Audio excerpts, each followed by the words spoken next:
Hello all, I'm 29 male. ఇక్కడ నాకు నా పేరు చెప్పాలని లేదు. నేను ఒక పెద్ద మిస్టేక్ చేశాను. ఆ మిస్టేక్ వల్ల ఒక అమ్మాయి లైఫ్కే పెద్ద ప్రాబ్లం అయింది. నా ఈ కన్ఫెషన్ విని మీరు నన్ను జడ్జ్ చేయొచ్చు, బట్ మీరు కూడా సేమ్ మిస్టేక్ చేయకూడదు అని ఈ కన్ఫెషన్ చెప్తున్నాను ఇక్కడ. 6 years బ్యాక్ నేను యూఎస్కి వచ్చాను. స్టార్టింగ్ డేస్లో రైడ్స్ ఇవ్వడానికి సీనియర్ దగ్గర ఒక యూజ్డ్ కార్ కొన్నాను.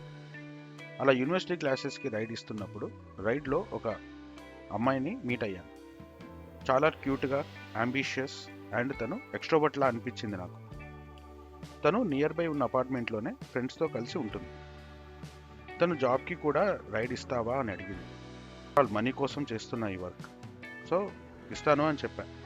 అండ్ తన టైమింగ్ డీటెయిల్స్ అన్నీ కనుక్కొని తన అపార్ట్మెంట్ నుంచి పార్ట్ టైంకి 30 minutes డ్రైవ్. ఇలా రైడ్స్ ఇస్తున్న టైంలో ఇద్దరం చాలా క్లోజ్ అయ్యాం. సడన్గా ఒకరోజు తను నాకు ప్రపోజ్ చేసింది. ఇలా గర్ల్ ఒక బాయ్కి ప్రపోజ్ చేయటం చాలా తక్కువ, ఎక్కడో కానీ జరగదు. అది నా లైఫ్లోనే జరిగింది. చాలా హ్యాపీగా ఫీల్ అయ్యా. అండ్ ఆ రోజు నాకు అసలు నిద్ర కూడా పట్టలేదు. నెక్స్ట్ ఒక 2 days ఇలాగే సతాయించి దాని తర్వాత నేను ఓకే చెప్పాను. అప్పటి నుంచి నా లైఫ్లో లవ్ స్టార్ట్ అయింది భయ్యా. జాబ్ అయ్యాక వర్క్ లైన్ డేస్లో నియర్ బై ఉన్న ప్లేసెస్కి వెళ్ళే వాళ్ళం, చాలా ఎంజాయ్ చేసేవాళ్ళం.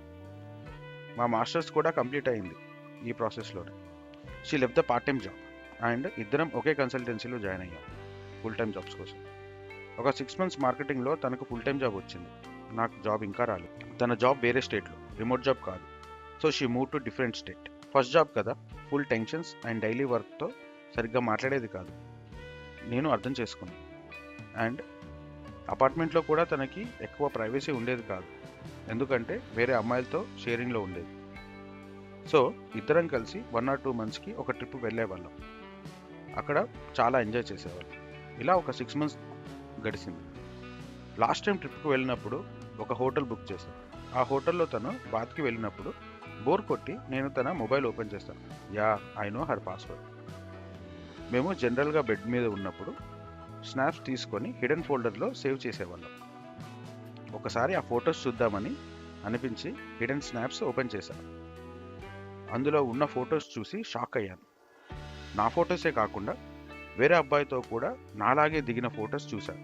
ఏం చేయాలో అర్థం కాలేదు. సో తను బాత్రూంలో నుంచి వచ్చాక అడిగేశా, వాట్ ఈస్ దిస్ అని. చాలా హీటెడ్ కన్వర్జేషన్ జరిగింది. ఆ హీటెడ్ కన్వర్జేషన్లో షీ సెడ్, అసలు నీ బాధ ఏంటి? హీజ్ మై కొలీగ్, జాబ్లో హెల్ప్ చేస్తూ ఉంటాడు అండ్ ఆఫీస్ కూడా రైడ్ ఇస్తున్నాడు. అయినా 1 year అయింది, ఇంకా నీకు జాబ్ రాలేదు. అట్లీస్ట్ హోటల్ బుక్ చేయడానికి కూడా నీ దగ్గర మనీ లేవు. నేనే అన్నీ చేస్తున్నా. యాక్చువల్గా నేను నిన్ను ఎప్పుడో వదిలేయాల్సింది, but still I'm with you. అయినా 2 monthsకే ఒకసారి ఇలా మీట్ అవుతున్నాం కదా, హ్యాపీగా ఫీల్ అవ్వు అని తను నాతో అంది భయ్యా. ఇక నేను ఫుల్ డల్ అయిపోయాను భయ్యా. ఏం చెయ్యాలో కూడా నాకు అర్థం కాలేదు ఆ సిచ్యువేషన్. సో అక్కడి నుంచి వచ్చేసాను. అన్నీ మర్చిపోయి లైఫ్ రీస్టార్ట్ చేద్దాం అనుకున్నాను. బట్ తను చాలా గుర్తొస్తుంది, మర్చిపోలేకపోతున్నా భయ్యా. ఒక 6 months తర్వాత నాకు జాబ్ వచ్చింది. నా కాన్సన్ట్రేషన్ మొత్తం జాబ్లో పెట్టాను తనని మర్చిపోవడానికి. చాలా ట్రై చేశాను, బట్ అవ్వలేదు. కానీ రీసెంట్గా నాకు తెలిసింది she's going to get married అని. అవుట్ ఆఫ్ క్యూరియాసిటీ ఎంక్వైరీ చేస్తే తెలిసింది గ్రూమ్ కొలీగ్ కాదు అని, అరేంజ్ మ్యారేజ్ చేసుకుంటుందని.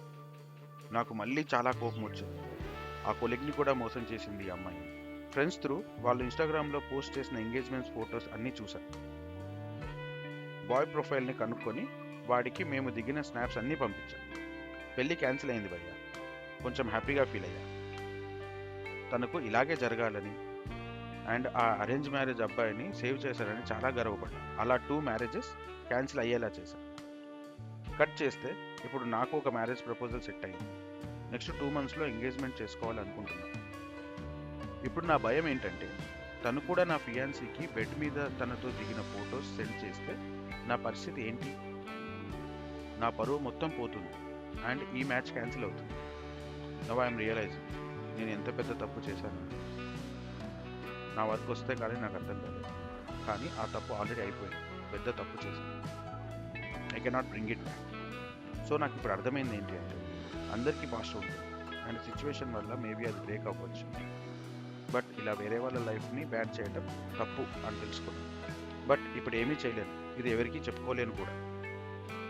అందుకే ఇక్కడ కన్ఫెషన్ చెప్తున్నాను భయ్యా. అండ్ దానికి ఐమ్ రియల్లీ సారీ. నువ్వు ఈ కన్ఫెషన్ వింటుంటే ప్లీజ్ నన్ను క్షమించు, అంతకంటే ఎక్కువ ఏం చెప్పలేదు. ఇది భయ్యా నా కన్ఫెషన్.